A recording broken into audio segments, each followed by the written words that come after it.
Assalamualaikum warahmatullahi wabarakatuh. Bertemu lagi di channel Belajar Hukum. Nah, kali ini kita mau bahas tentang langkah hukum jika kita atau Anda itu sedang diteror oleh debt collector, namun bukan Anda yang memiliki utang, atau ibaratnya debt collectornya salah alamat. Nah, pernah nggak sih ngebayangin kalau tiba-tiba Anda nggak tahu apa-apa, mungkin sedang kerja di kantor, ditelepon oleh orang yang nggak dikenal dan minta Anda untuk lunasin utang seseorang yang mungkin juga Anda tidak pernah merasa menjadi penjaminnya.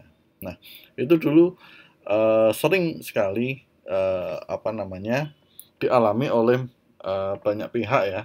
Bahkan yang paling nyebelin adalah jika debt collector ini ternyata tidak hanya menelpon kita, tetapi menelpon kadang atasan kita, atau menelpon kadang kantor kita yang entah itu nanti yang mengangkat teleponnya bisa jadi teman kita, atau mungkin bisa jadi malah big boss kita. Nah, itu kan nyebelin, dan yang paling nyebelin adalah debt collectornya ini nggak pernah ngaku. Artinya begini, ketika ditanya dari mana dapat nomor teleponnya, dibilangnya dikasih tahu sama kita, padahal kita nggak pernah ngasih informasi apapun tentang nomor telepon maupun siapa yang ada di kantor. Nah, pernah saya mengalami dan saya coba jelaskan kepada debt collector bahwa saya itu nggak kenal nih sama orang ini dan nggak pernah jadi penjaminnya. Tetapi malah si debt collectornya malah lebih galak dari saya.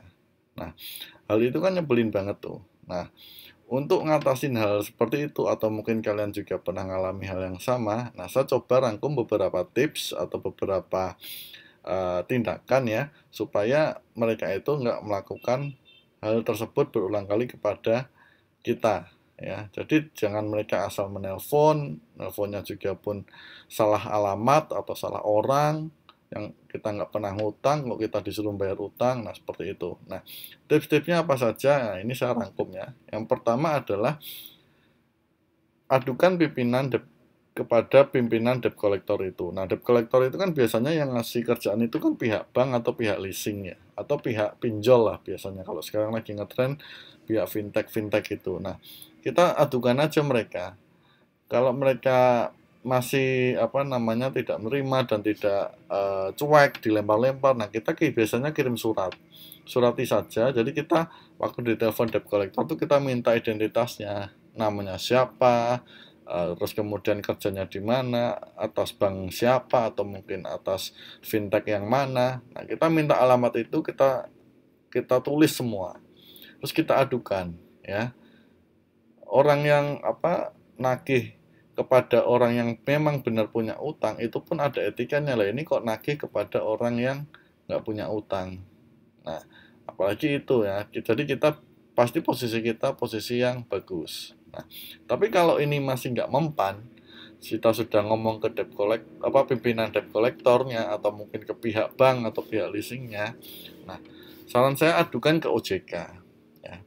OJK tuh punya aturan atau punya ketentuan khusus yang mengatur tentang bagaimana tata cara melakukan penagihan. Dan itu pun penagihannya adalah kepada debitur. Nah, sedangkan ini adalah salah alamat. Nah, adukan saja ke OJK. Nah, kalau memang aduan kita diterima, OJK pasti akan mengklarifikasi terkait aduan kita. Mungkin akan dipanggil pihak banknya atau pihak pinjolnya atau mungkin pihak leasingnya. Bahkan kalau memang pihak leasingnya ini sering mendapatkan aduan seperti ini, bisa-bisa nih OJK ngeluarin sanksi administratif, entah itu teguran, entah itu bentuknya bisa penutupan produk atau apa, saya juga nggak tahu. Tapi pastikan ini surati ke OJK supaya OJK tahu bahwa kelakuan-kelakuan oknum-oknum debt collector yang seperti ini bisa ditindaklanjutin. Yang ketiga, adukan ke YLKI ya. Jadi kita minta perlindungan ke Yayasan Konsumen Indonesia. Jadi nggak apa-apa, nggak. Kita minta perlindungan karena memang kita ini punya hak ya sebagai konsumen. Apalagi kita bukan orang yang punya utang ya. Kita nggak tahu apa-apa, data kita tiba-tiba ada di mereka, kita ditelepon, ngaku-ngakunya kita sebagai pihak penjamin. Nah, ini kurang ajar ini. Adukan nggak apa-apa ke YLKI. Biar mereka nanti kan biasanya punya tuh list-list debt collector atau list bank atau leasing yang memang sering melakukan praktek-praktek yang nggak benar seperti ini. Nah, kalau masih sebel, masih nggak mempan dan sebagainya, terakhir biasanya saya adukan ke pihak kepolisian. Nah, biar sekalian masuk ke ranah pidana. Biar apa? Biar oknum itu kapok sekalian. Karena kita sudah peringati secara baik-baik, kita sudah kirimkan surat, kita minta agar tidak dilakukan seperti itu karena memang kita bukan yang punya utang, lapor ke polisi. Ya, lo pasalnya apa? Deliknya apa? Nah, deliknya kita bisa masuk ke 315. Biasanya kalau sudah laporkan ke pihak pimpinan debt collector, OJK dan sebagainya, biasanya mereka itu kalau masih ngeyel, masih nelpon kita, itu bahasanya juga sudah bahasa yang tidak pantas diucapkan ya. Kadang menghina, kadang dia posting macam-macam atau dia WA kita dengan apa ya, gambar-gambar yang nggak benar. Biasanya seperti itu. Nah, kalau sudah seperti itu kita bisa laporkan di pasal 315 atau mungkin bahkan di Undang-Undang ITE kalau dia kirim ke WA dan sebagainya. Nah, kalau masih kurang, ini saya tambahin juga pasal 1365 KUH Perdata. Kita bisa gugat juga secara perdata, ya. Jadi terkait dengan perbuatan orang yang membawa kerugian kepada orang lain dengan cara melanggar hukum. Nah, kita bisa lakukan beberapa langkah ini. Nah, mudah-mudahan langkah ini bisa memberikan kita solusi ya atas banyaknya kasus-kasus salah alamat, nagih salah alamat, jadi kita ditelepon tapi kita nggak pernah ngutang dan sebagainya. Nah, ini mudah-mudahan bisa memberikan solusi.